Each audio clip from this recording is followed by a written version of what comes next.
What's good, Relentless Gang? You know who it is, man. This your boy, Mr. Relentless Lex, and I'm back like I never left. Yes, sirski. All right, so you guys, man, we got another Mr. Ballin reaction. We got this one is called "The Girl Is About to Live a Nightmare," bro. So this the title alone, and the way Mr. Ballin tell his stories.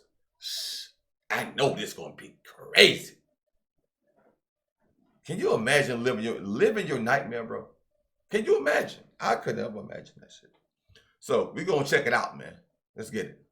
Has two significant plot twists, and one of them comes at the very end. So make sure you stick around to hear the entire story. But before we get into that story, if you're a fan of the strange, dark, and mysterious delivered in story format, then you come to the right place because that's all we do, and we upload once or twice every week. So if that's of interest to you, please offer to detail the like button's car, but as I soon as like they give you that. their He said keys, detail the just like fill button their car car. up with an angry pack of Asian murder hornets. Also, please Angry subscribe to our murder channel and hornets. turn on all notifications so you don't miss any of our weekly uploads. All right, let's get into today's story.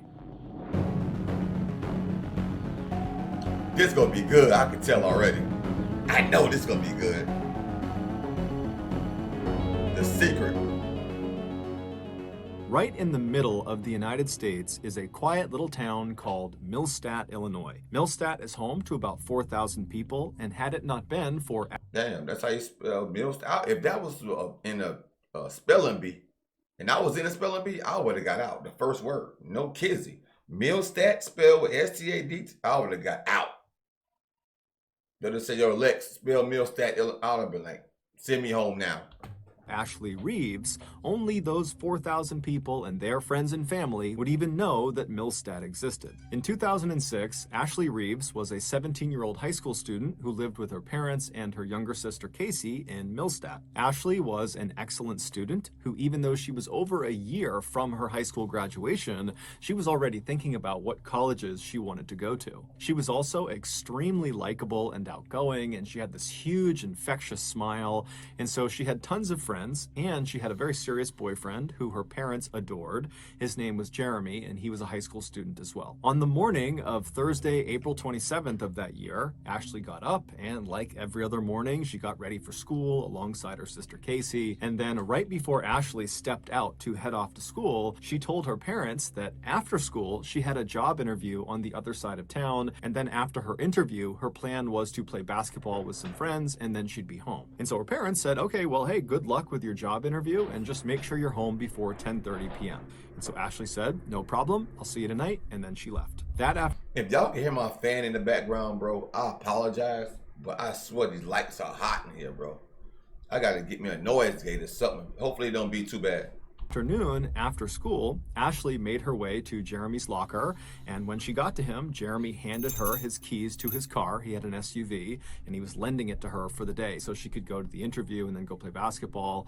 And so Ashley took the keys, she thanked him, she gave him a hug, and then she turned and she walked down the hallway where she met up with her sister Casey at her locker, and then the two girls left the school, they went out to the student parking lot, they found Jeremy's SUV, they hopped inside, and then Ashley began driving them back to their house. When they got there, Casey hopped out of the car, she said bye to Ashley, and then Ashley left their house and she began driving to Fairview Heights, which was a town about 15 miles away where her interview was going to be. Several hours later, around 10 p.m., Ashley's parents had not heard from their daughter, and it was getting close to her curfew, and so they asked Casey if she had spoken with Ashley, and, did she know how her interview went? Did she know when she was going to be home?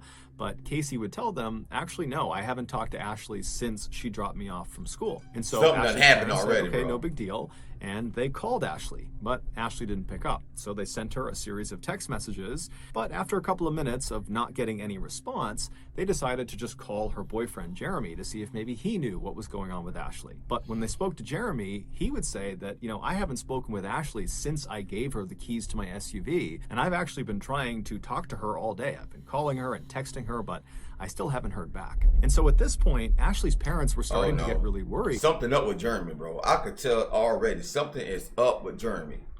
And so after hanging up with Jeremy, they began calling other friends of Ashley's to see if maybe they had spoken to her and knew what was going on. But all of her friends that they spoke to all had the same story. We haven't talked to her since the end of school, and she's not returning our calls or texts. And so I think all of them was in on it. That's my idea. I think they all was in on it. Ashley's mother, she just sensed that something was terribly wrong. Something terribly wrong. You can believe she that. just called the police. Now, the police in this town were used to getting calls every now and again from parents whose teenage child had run off and they were concerned about them. But virtually every time the police investigated, they would find the teenager had just kind of been blowing off their friends and family, and they would pop up maybe a couple hours later, totally unharmed. But the Millstadt police would later remark when they heard Ashley's mother's voice over the phone, the fear in her voice was so pronounced, it immediately pushed the police department to take this case very seriously. And so that night, right after this phone call, the Millstadt Police Department went out in force to try to locate Jeremy's SUV, the car that Ashley had been driving around that day. And the first place they went to look for this car was Latterman Park, which is this very popular public park that has a really popular basketball court that lots of teenagers would go to all the time, and Ashley was known to frequent that park. And this park was located about halfway between Fairview Heights, where her interview was, and Millstadt, where she lived. And so they go to Latterman Park, and right away, sitting in the parking lot, they find Jeremy's SUV. But Ashley is not in the car. She's nowhere near the car. And when they searched the car, there was nothing of significance inside of it. There was just some of Ashley's clothes lying around. The police would spend all night and well into the morning combing Latterman Park looking for any sign of Ashley, but there wasn't one. And so as the sun came up and the police were nowhere closer to finding this girl, they began to suspect that, perhaps foul play was involved. And see, that's why I always tell my daughter, bro. I say, yo, give me a call whenever you get to where you're going.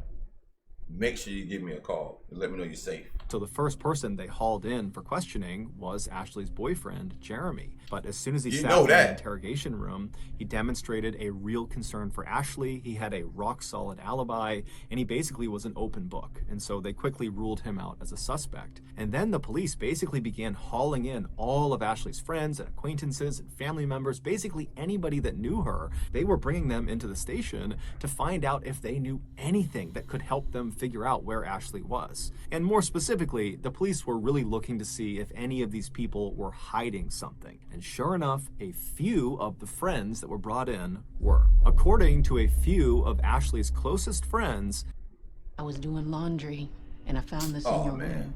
So you a policeman now? Some kind of secret agent? Ashley was in not one, but two romantic relationships. One was the public relationship she had. Ashley was a thought? Whoa, bro. How was it? Ashley didn't give me the persona of herself of being a thotty. She did. Hey, you never know. You can't judge a book by its cover.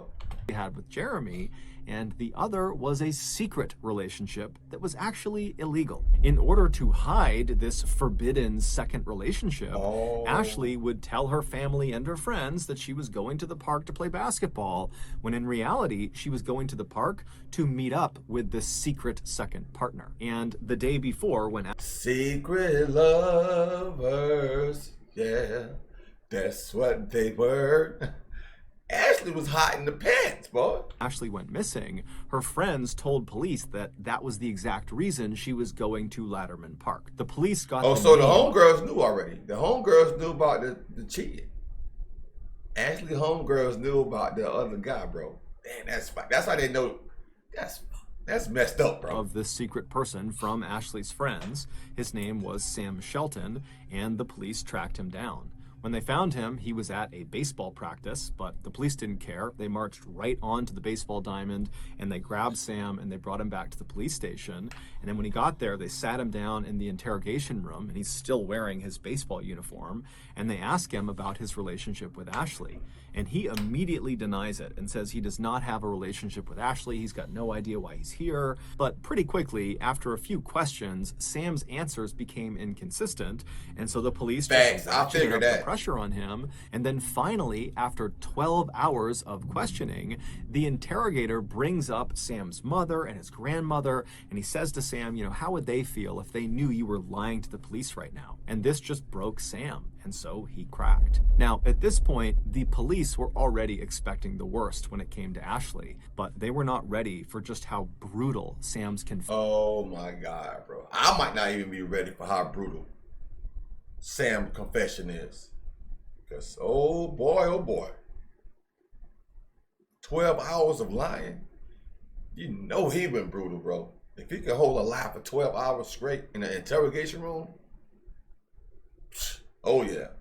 Confession would be about what exactly he did to her. The following is an account based on his confession. 30 hours earlier, Ashley wrapped up her interview in Fairview Heights, and she made her way to Latterman Park to meet up with Sam. And now it's not clear exactly how they met up, but eventually the two of them did connect, and they made their way over to Sam's car where they became intimate. Afterwards, the two are sitting in the front two seats. So Sam was hitting it in the park. Sam used a sap sucker. Of Sam's car. Sam is in the driver's seat and Ashley is in the passenger seat. And while they're sitting there, something happens that causes this huge fight between the two of them. And at some point, Sam tells Ashley to get out of the car. But Ashley refuses. She wants to talk to him. She wants to deal with their issues, but Sam's not having it. And so he gets so mad at her that he lunges across the center console of the car and he puts Ashley into a vicious chokehold. Now, he tells police his plan was to kind of yank her out of the car, but he squeezed so hard around her neck that he heard this loud popping sound coming from her neck. It was the sound of her neck breaking. And so as soon as he heard it, Sam let go and Ashley kind of crumpled forward and hit the front dashboard of the car. And so Sam is staring at her, wondering what he should do. He's kind of looking around, making sure no one saw what he just did. And then he reached over and lifted her back up to see if she was still alive. And he saw she was. But instead of trying to get her help, he decides right then and there he's going to kill her. And so he reaches over and he begins choking her. But after several minutes of throttling her, she just wouldn't die. And so Sam pulled his belt off of his waist and he wrapped it around Ashley's neck. And then he began pulling. But he would tell police he couldn't stand looking at Ashley's face while he did this. He said she was staring right at him. Her tongue was coming out of her mouth. She was frothing. And her face was turning this ghastly shade of gray-blue. And so at some point, when she still hadn't died, he released the belt from around her neck and he turned her body so she was facing the window away from him. And then he repositioned the belt on her neck and then he put his foot on her back to use as leverage. And then he pulled as hard as he possibly could on her throat for quite a while until the belt actually broke around her neck. And then at that point, he checked to make sure she was dead, and when she was, he stuffed her down into the floorboards in front of the passenger seat, and then he drove several miles across town to another park called Citizens Park that was very heavily forested. And once he parked in the parking lot, he looked around to make sure no one was watching, and then he dragged Ashley's body out of the car and deep into the woods where he abandoned her. It would turn out Ashley was far from the only teenage girl who found Sam Shelton attractive. Many teenage girls in the area thought he was the perfect catch. He was smart, he was handsome, and he had these beautiful, striking blue eyes that you couldn't help but just stare at. However, there was something unique about Sam that made him fundamentally different than all the other guys at their schools. Sam was not a student. He was a 27-year-old middle school teacher in Millstadt, and he also was the high school baseball coach. He was the what? Man, you got some creeps out there, bro. I know you got some. I know there's creeps out there, bro.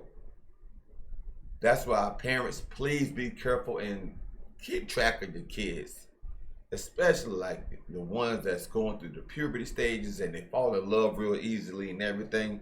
This is a prime example right here, man. Like this is crazy.